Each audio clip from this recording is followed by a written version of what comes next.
Through a blizzard in the Montana wilderness, Claire Bennett clutches her 5-year-old daughter Emma and flees from her ex-husband, a powerful attorney who turned love into imprisonment.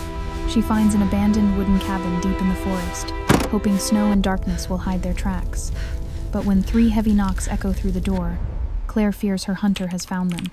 Instead, Nikolai Volkov appears, a cold Russian-American crime boss, and says, "If you don't open this door, your daughter won't survive until dawn." The windshield wipers struggled against the snow. Claire's knuckles were white on the steering wheel as she navigated the winding mountain road, her Honda Civic's fuel gauge trembling near empty. In the rearview mirror, Emma's pale face reflected the dashboard's dim glow, her pink coat dusted with frost from their hasty departure. "Mommy, I'm cold," Emma whispered. "I know, sweetheart. Just a little longer." 3 hours ago, Claire had watched through her apartment window as Marcus Bennett's black Mercedes pulled into the parking lot. Her ex-husband shouldn't have known this address. She'd moved twice in 6 months, changed her phone number, filed restraining orders that meant nothing to a man who knew every judge in Portland. When she saw him speaking with the building manager, pointing up toward her floor, she knew her time had run out. Marcus wasn't violent in the traditional sense. He didn't raise his fists. Instead, he wielded the legal system like a scalpel, filing custody motions, hiring investigators, appearing unexpectedly at Emma's school. His control was surgical, methodical. During their marriage, he'd monitored her phone, her credit cards, her friendships. Leaving him had taken 2 years of secret planning and the help of a domestic violence shelter that understood psychological abuse. The engine coughed. Claire's heart dropped as the car lurched, sputtered, then died completely. She coasted to a stop on the narrow road, surrounded by towering pines heavy with snow. No. She turned the key. Nothing. The fuel light had been her optimistic companion for the last 30 miles. Emma started crying softly. Claire unbuckled her seatbelt and pulled her daughter close. "Listen to me, Emma. Remember the camping trip we took? Remember how we were brave?" Emma nodded against her chest. "We're going to be brave again. We're going to walk for a little bit, find somewhere warm." She grabbed their emergency bag, packed and ready for 3 months now, and lifted Emma onto her back. The child's arms wrapped around her neck, small fingers interlocking. Claire locked the car out of habit, though it seemed absurd now, and began walking into the forest. The GPS on her phone showed a structure a 1/4 mile northeast. No name, no road, just a small square indicating human construction. It was her only option. The snow was already covering their car's tracks. Maybe that was good. Maybe Marcus's investigator would drive right past, seeing nothing but an empty road. 20 minutes later, Claire nearly collapsed with relief when the cabin materialized through the snow. It was small, maybe a hunter's shelter or an old ranger station, windows dark and door hanging slightly ajar. She pushed inside, Emma still clinging to her. The interior smelled of wood rot and mouse droppings, but it was dry. An old wood stove sat in the corner, a few pieces of forgotten furniture draped in dusty canvas. No electricity, but Claire found 2 emergency candles in her bag and lit them with shaking hands. "Is this our new home?" Emma asked. "Just for tonight, baby. Just for tonight." Claire wedged the door shut with a chair, covered the windows with the canvas cloths, and made a nest of their coats in the corner farthest from the door. She gave Emma the last granola bar from their bag and half a bottle of water. Outside, the wind howled through the pines. Claire held her daughter close, counting the hours until dawn, praying that Marcus's reach didn't extend this far into the wilderness. Then she heard them, 3 deliberate knocks on the wooden door. Claire's hand shot to Emma's mouth, gently silencing her. The child's eyes went wide with understanding. They'd practiced this before. The quiet game, the staying invisible game. The games that shouldn't exist in a 5-year-old's world. The knock came again. 3 times, evenly spaced. Not the frantic pounding of someone seeking shelter, but measured, intentional. Claire's fingers found the small utility knife in her jacket pocket.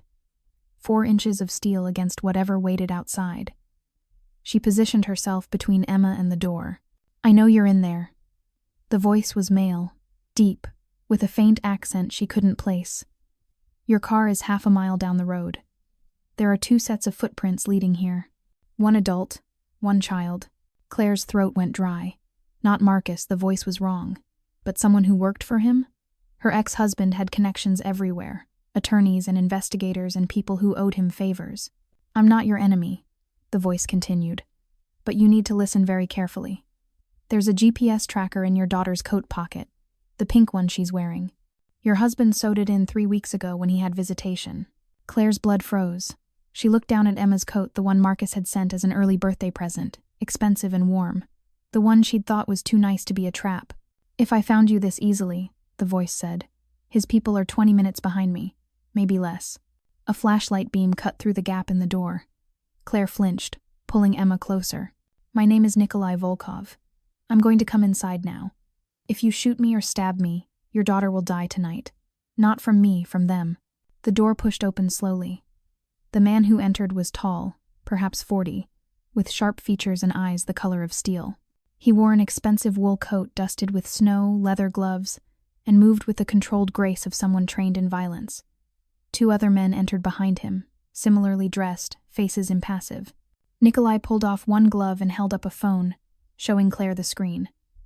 On it was a tracking application with a pulsing red dot, this location, and a blue dot, moving closer. Still on the main road, but approaching fast. Your husband hired the Kramer agency, Nikolai said, his voice clinical. 3 ex-military contractors. They're good at finding people who don't want to be found. Not as good as me, but adequate. Why are you here? Claire managed to whisper. Your husband owes me money. Substantial money. He took a loan from my organization to cover gambling debts his law firm doesn't know about. He's been paying his interest reliably for 18 months. Nikolai tilted his head slightly. Until last week, when he missed a payment and told my associate he needed to handle a personal matter first. He crouched down to Emma's level, his expression softening almost imperceptibly. What's your name? Emma, the child whispered. Emma, that's a strong name. He stood, addressing Claire. Your husband believes if he brings you back, controls the situation again, his life will stabilize. He thinks this will solve his problems. I think he's wrong. But either way, I want my money. The phone in his hand buzzed. The blue dot had turned onto the access road. So here's what's going to happen, Nikolai said. You're coming with me. Both of you. Right now. I'm not going anywhere with you, Claire said. But her voice lacked conviction. Nikolai didn't argue. He simply pointed at the window, where headlights now swept through the trees, growing brighter. Decide in the next 30 seconds, or the decision gets made for you. One of Nikolai's men, a broad-shouldered man with a scar across his jaw, moved to the window. 2 vehicles. 6 men, probably. Dmitri, take them to the basement, Nikolai ordered. Victor, positions. There's a basement? Claire asked. Dmitri was already pulling back a rug near the wood stove, revealing a trapdoor. Old hunting cabins in Montana usually have root cellars. This one goes deeper. Claire heard engines cutting off outside, doors slamming, men's voices calling to each other. She scooped Emma up and followed Dmitri down a narrow ladder into darkness. The space below was cramped, smelling of earth and mildew, with barely enough room for the 3 of them to crouch. Above, she heard footsteps on the cabin floor, heavy boots. Then Nikolai's voice, calm and conversational. Gentlemen, this is private property. A different voice. American, military crisp. We're looking for a woman and child. White female, late 20s, 5'6". Child, 5 years old. Have you seen them? I've seen many things tonight, Nikolai replied. None of them your concern. We have legal authority from the father. Custody order. Show me. There was a pause. Claire could imagine the paper being produced. Marcus's legal manipulation reducing her to a fugitive kidnapper. This paper means nothing to me, Nikolai said. Now leave. The first gunshot made Emma scream. Claire clamped her hand over her daughter's mouth, her own heart hammering. More shots followed, controlled bursts, not the chaos of a movie shootout. Professional. Terrifying. Dmitri had drawn his weapon, a matte black pistol, and positioned himself between Claire and the ladder. Stay down, he whispered. Something heavy hit the floor above them.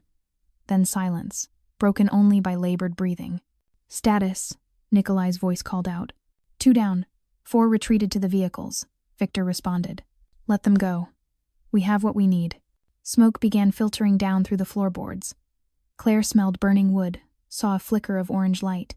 They torched it, Dmitri said. Move. Now.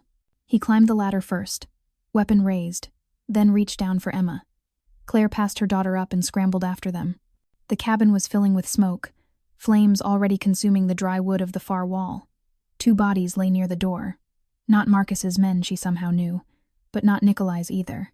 Hired guns, disposed of. Nikolai stood near the shattered window, phone to his ear, his coat torn at the shoulder but his expression unchanged. When he saw Emma coughing, something flickered across his face. Not quite concern, but close. He crossed to them in 3 strides, lifted Emma from Dimitri's arms and carried her toward the door. "I don't leave children to burn for adult mistakes," he said. Outside, the snow was still falling, gentle and indifferent. The cabin burned behind them, and Claire followed a stranger into the darkness. Claire woke to silence, not the oppressive silence of hiding, but the peaceful quiet of safety. For a moment, she didn't remember where she was, reaching instinctively for Emma before her eyes opened. The bedroom was large, decorated in minimalist Scandinavian-style white walls, natural wood furniture, a single window overlooking snow-covered pine forests. Emma slept beside her in the king bed, burrowed under a down comforter, her breathing deep and even. Sunlight streamed through gauze curtains. Morning. They'd survived the night. Claire slipped out of bed, careful not to wake her daughter, and moved to the window. Below, a compound spread out like something from a different world. A main house of timber and stone, several outbuildings, a cleared perimeter with discreet security cameras. Men in dark clothing patrolled the fence line. Beyond that, wilderness stretched to the horizon. A soft knock at the door. Before Claire could respond, it opened, and a woman in her 60s entered carrying a tray. She had steel-gray hair pulled into a bun and kind eyes that crinkled at the corners. "Good morning. I'm Helen. I manage the household. Mr. Volkov asked me to bring breakfast." Her accent was pure American Montana-born, Claire would guess. "Where are we?" "Volkov Estate, about 40 miles northwest of Kalispell. You're safe here." Helen set the tray on a side table: coffee, toast, scrambled eggs, orange juice. "The little one will need clothes. I have granddaughters. I'll find something appropriate." "How long have we been here?" "You arrived around 3 a.m. Mr. Volkov instructed us not to disturb you." Helen moved toward the door, then paused. "He's not what you think, you know. What people say about him." "What do people say?" "That he's a monster. That the Volkov family runs half the criminal enterprise west of the Mississippi." Helen's expression was matter of fact. Some of that's true. But monsters don't build libraries for rural schools or fund cancer research under anonymous donations. They don't personally carry sleeping children to warm beds. After Helen left, Claire explored the room. Her bag sat on a chair, contents untouched. Her phone was dead, no charger, and she suspected no signal anyway. The door was unlocked. She was a guest, not a prisoner. Yet, Emma stirred, sitting up and rubbing her eyes. "Mommy? Where are we?" "Somewhere safe, baby. Come eat breakfast." They were finishing their meal when Nikolai appeared in the doorway. He'd changed into casual clothes, dark jeans, a gray Henley, but still moved with that predatory precision. "How did you sleep?" he asked. "Better than we have in months," Claire admitted. "Thank you. For everything." "Don't thank me yet." He gestured to the window. "This is a gilded cage, Mrs. Bennett. You're protected here, but you're not free to leave." Claire's spine stiffened. "So I've traded one prison for another?" "A prison keeps you in. This keeps threats out. Significant difference." Nikolai stepped into the room, hands in his pockets, unthreatening. "Your husband has escalated. He's hired additional contractors, filed false police reports claiming you kidnapped Emma. He's desperate, which makes him dangerous. And you're keeping us here because he still owes me $200,000, and dead men don't pay debts. If he stops hunting you, he might focus on earning money. If something happens to you or your daughter, he'll spiral completely, and I'll never see my principal returned." The brutal honesty was almost refreshing after Marcus's manipulations. "How long?" Claire asked. "As long as it takes." Nikolai turned to leave, then glanced back at Emma, who was watching him with solemn eyes. "There's a library downstairs, and a cat that needs feeding. Helen will show you." After he left, Emma whispered, "I like the scary man. He has nice eyes when he looks at you." Claire had noticed that too. The library was a revelation. 2 stories of books, floor to ceiling, with a rolling ladder and leather chairs positioned near a massive stone fireplace. Emma made a small sound of wonder and ran to the children's section, her fingers trailing over spines. "Someone likes books," Helen said, smiling. Mr. Volkov's mother was a literature professor in St. Petersburg. Before what? Before life got complicated, Helen didn't elaborate. The cat's name is Duchess. She's around here somewhere. As if summoned, a white Persian cat emerged from behind a chair, tail high, and made directly for Emma. The child dropped to her knees, giggling as the cat rubbed against her. Claire felt her throat tighten. It had been so long since she'd heard Emma laugh without fear behind it. Nikolai entered carrying a coffee mug, stopping short when he saw the scene. Emma had picked up Duchess and was telling the cat a complicated story about a princess who lived in a castle made of snow. The cat tolerated this with regal patience. For just a moment, Nikolai's expression softened.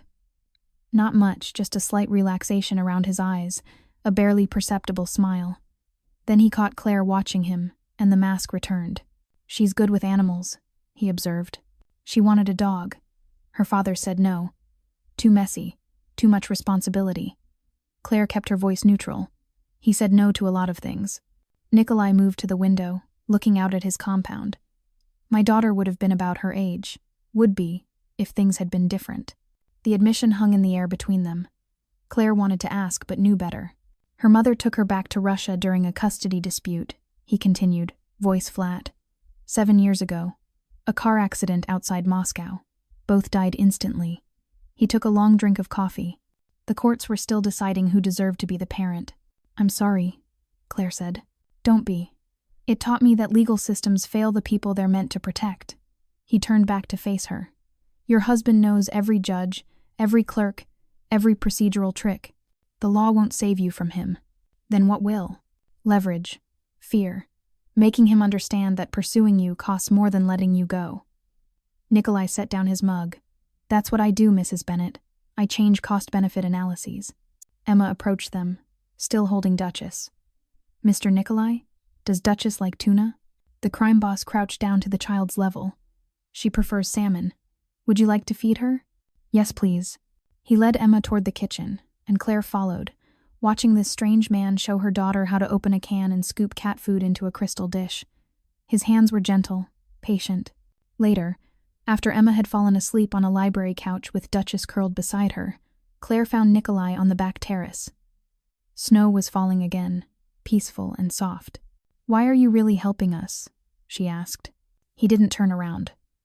"Because Renji Bennett owes me money." "That's not the whole truth." "No," he admitted. "But it's all I'm willing to say." Behind them, through the window, Emma slept peacefully.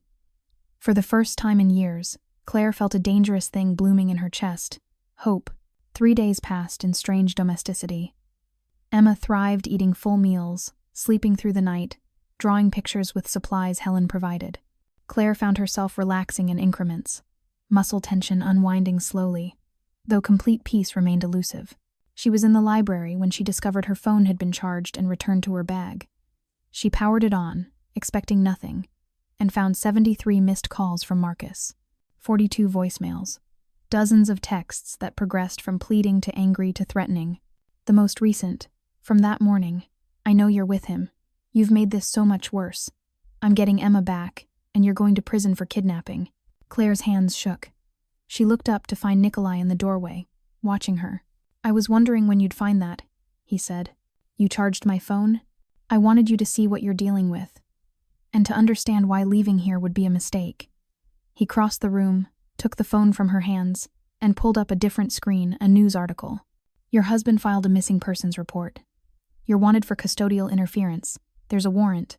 Claire's stomach dropped. But the restraining order, he had it vacated.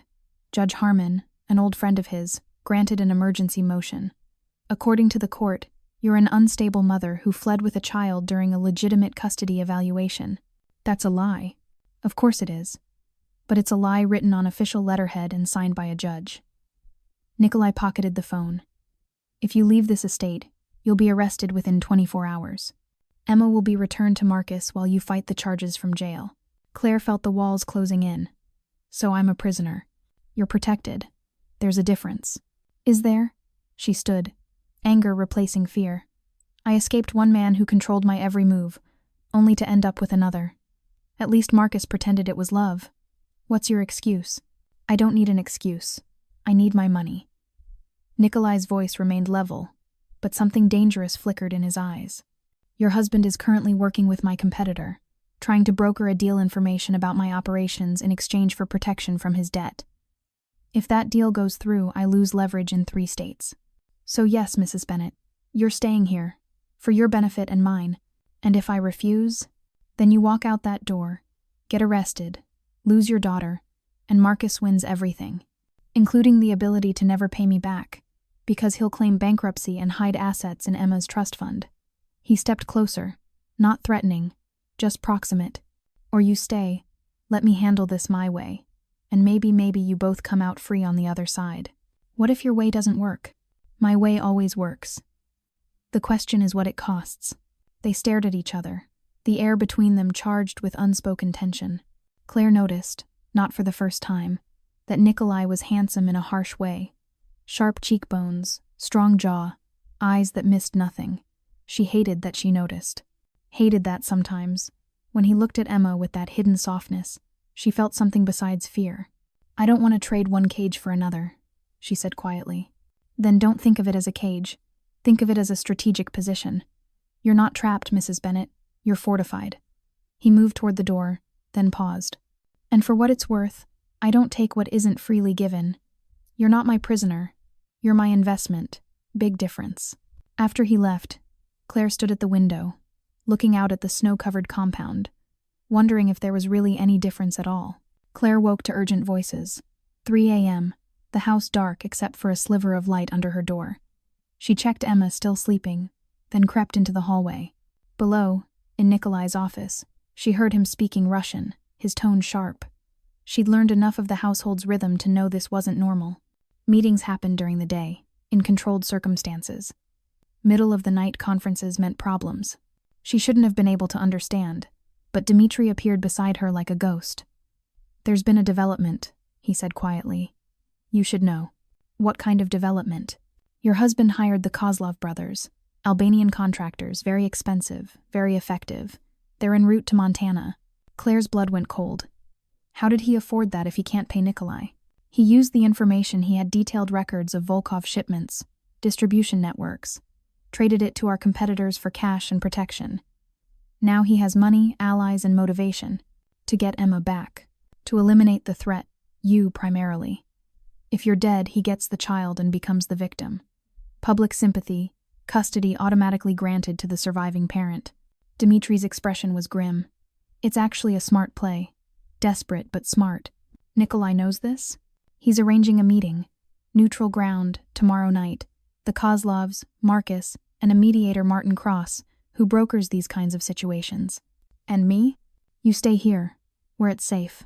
Claire turned to face him fully. He's using us as bait, using Emma as leverage to force Marcus into a corner. Dmitri didn't deny it. Boss does what needs doing, but he won't let harm come to the child. That much I promise you. Why should I believe you? Because I've worked for Nikolai Volkov for 12 years. I've seen him do terrible things to terrible people, but I've never seen him break a promise, especially about children. Not after he stopped himself. After his daughter died. That changed him, made him harder in some ways, softer in others. Dmitri glanced toward the office. You should go back to bed. Tomorrow will be difficult. Claire didn't move. If this meeting goes wrong, it won't.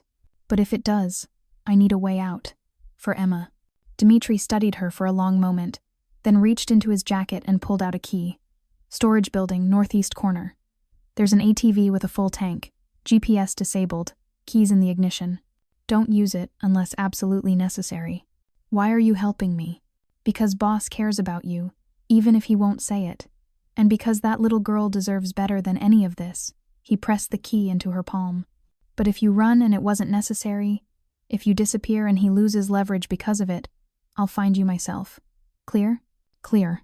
Back in her room, Claire tucked the key into her pocket and held her daughter close, watching the night dissolve into uncertain dawn. The meeting was set for an abandoned ski lodge 30 miles north. Neutral territory maintained by Martin Cross for exactly these kinds of situations. Nikolai left at dusk with Victor and 4 others, all armed, all silent. Claire wasn't supposed to know the details. Helen was instructed to keep her occupied, distracted. But Dmitri left his radio on in the kitchen, and Claire positioned herself where she could hear the static broken updates. Target vehicle arriving. 2 SUVs, 6 men including Bennett. Kozlov brothers confirmed. 3 additional contractors. Crosses on site. Meeting begins in 5. Then silence. Long, terrible silence broken only by static and wind. At the lodge, Nikolai sat across from Marcus Bennett for the first time.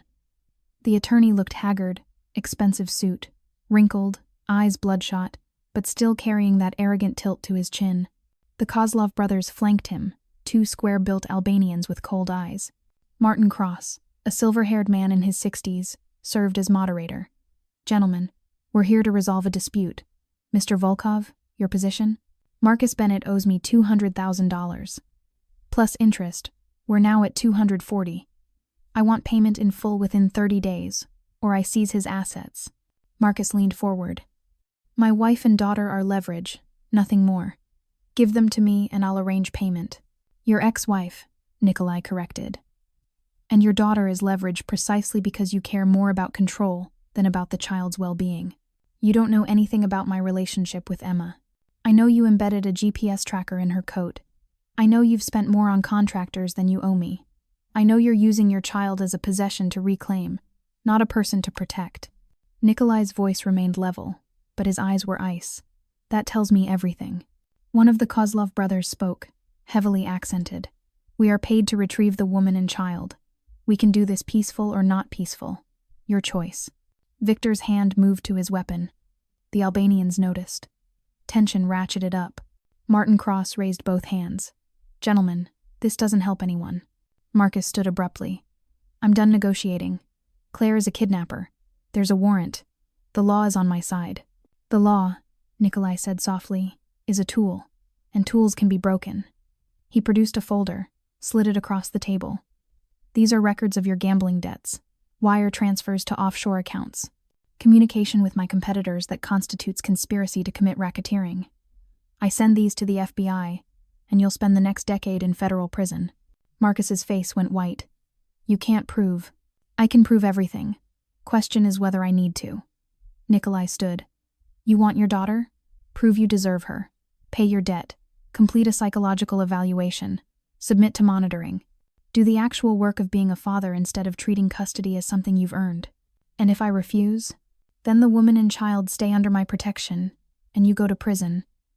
Nikolai moved toward the door. "You have 24 hours to decide." The meeting ended without bloodshed, but with war quietly declared. Nikolai returned to the estate at 2 a.m., wearier than he'd admit. He found Claire on the back terrace despite the cold, wrapped in one of his coats. "It didn't go well," she said. "Not a question. It went as expected. Your husband chose pride over pragmatism. He joined her at the railing. The Kozlovs will try something. Soon." Marcus authorized it before leaving. "So this isn't over." "No. But it's ending." He turned to face her. "I've arranged extraction. Tomorrow morning you and Emma will be taken to a safe house in British Columbia. New identities, Canadian citizenship papers already in process. Marcus can't touch you there." Claire's breath caught. "You're letting us go?" "I'm ensuring my investment survives. If you're dead, I never get paid. If you're free and alive, I have leverage to force Marcus into bankruptcy and asset seizure. I win either way, but I prefer the version where the child grows up. That's not the only reason." Nikolai was quiet for a long moment. "No, it's not." He reached into his pocket, pulled out a photograph worn, edges soft from handling. A dark-haired girl with his eyes, maybe 6 years old, laughing. Sophia. She liked books too, and cats, and she trusted me to keep her safe. I failed. Claire's throat tightened. "It wasn't your fault. Wasn't it? I was building an empire, making enemies, and assumed my family would be insulated from consequences. I was wrong." He tucked the photo away. "I won't make that mistake again. Nikolai, you'll leave at 6. Dmitri will drive you. Cash, documents, and a contact number if you need anything. Don't use it unless absolutely necessary. Will I see you again?" He looked at her then, really looked, and Claire saw the man beneath the armor. Lonely, grieving, dangerous and damaged and trying, in his own way, to do something good. "I hope not," he said quietly.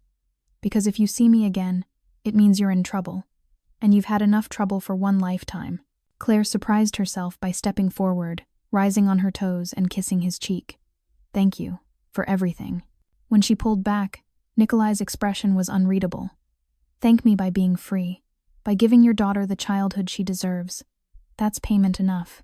He left her on the terrace, disappeared into his house, and Claire stood in the Montana cold watching stars emerge between breaking clouds. At 6 a.m., she and Emma would drive toward a new life. But for now, in this moment, she was neither prisoner nor fugitive, just a woman standing on the edge of possibility.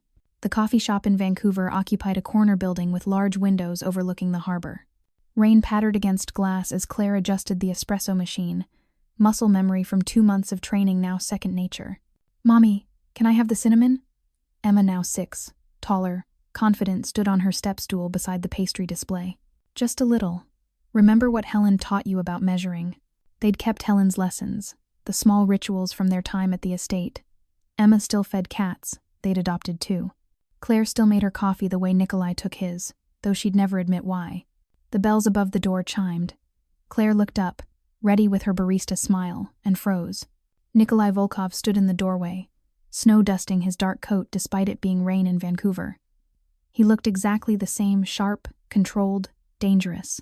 But his eyes, when they found hers, held something she hadn't seen before: uncertainty. "Emma, sweetheart, why don't you take that cinnamon roll to the back and practice your homework?"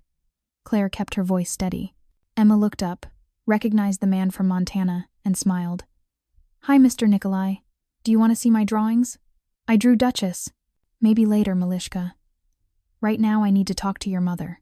Emma skipped to the back room, leaving them alone in the nearly empty shop. Rain drummed steadily.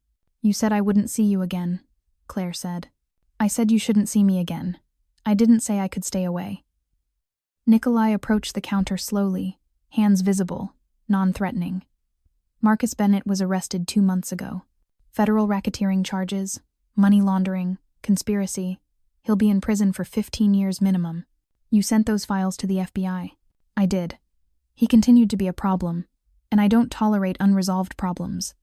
He paused. "You're safe now. Legally, permanently safe.